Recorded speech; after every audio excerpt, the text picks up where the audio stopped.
ठाकरेंच्या एका विधानाची, त्यांनी कशा पद्धतीने हल्लाबोल केला आहे त्याविषयीची। ओला दुष्काळ म्हणा किंवा अकलेचा दुष्काळ, पण शेतकऱ्यांना तातडीची मदत करा असं म्हणत उद्धव ठाकरेंनी सरकारवर जोरदार हल्लाबोल केलाय। अतिवृष्टीमुळे मराठवाड्यासह अनेक जिल्ह्यांमध्ये प्रचंड नुकसान झालंय। पूरग्रस्तांच्या मदतीच्या मुद्द्यावरून उद्धव ठाकरेंनी सरकारवर जोरदार हल्लाबोल केला। काही साखर सम्राट भाजपमध्ये गेले आणि त्यांनी आपल्या कारखानदारीसाठीच्या कर्जाची थक हमी मिळवली, पण शेतकऱ्याच्या कर्जाची हमी सरकार घेत नाही अशी टीका उद्धव ठाकरेंनी केली। त्यासोबतच शेतकऱ्यांचं कर्ज माफ करा अशी मागणी उद्धव ठाकरेंनी केलेली आहे।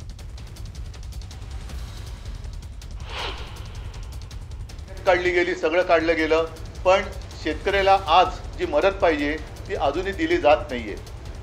मुख्यमंत्रीमध्ये पंतप्रधानांना भेटून आले, पंतप्रधान तिकडे प्रस्तावाची वाट बघतायत आणि मुख्यमंत्री आपला अभ्यास चालू आहे। दोन उपमुख्यमंत्री, दोन हाफ आणि एक पूल दोन हाफ असे त्यांचा अभ्यास आणि प्रस्ताव बनवणं सुरू आहे।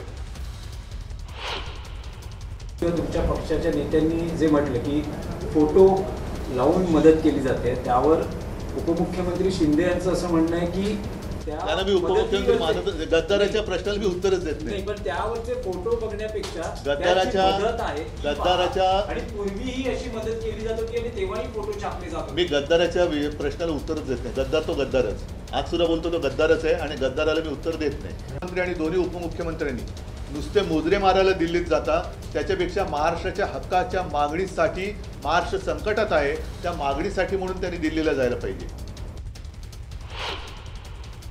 मी ओला दुष्काळ हा शब्द वापरण्यापेक्षा आपत्तीग्रस्त हा शब्द वापरला आणि आपत्तीग्रस्त मग आपत्ती, तुम्ही एखादा शब्द नाही म्हणून संकट नाकारू कसं शकता?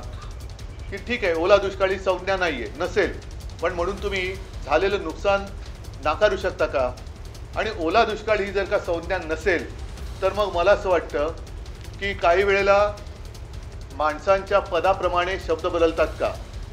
की काही शब्द ते ज्या पदावर असतात तेव्हा ते शब्द अस्तित्वात येतात आणि पदानंतर दुसऱ्या पदावर गेले ते शब्द नाहीसे होतात, असं काय आहे? दरम्यान ओला दुष्काळ जाहीर करण्याची मागणी करत उद्धव ठाकरेंनी केल्या टीकेला उपमुख्यमंत्री शिंदेंनी जोरदार प्रत्युत्तर दिलं। स्वतः मुख्यमंत्री असताना काय काय केलं, किती दिलं, काय दिलं, शेतकऱ्यांचे किती अश्रू पुसले, शेतकऱ्यांच्या बांधावर किती वेळा गेले, हे सगळं महाराष्ट्रातल्या शेतकऱ्यांना माहीत आहे।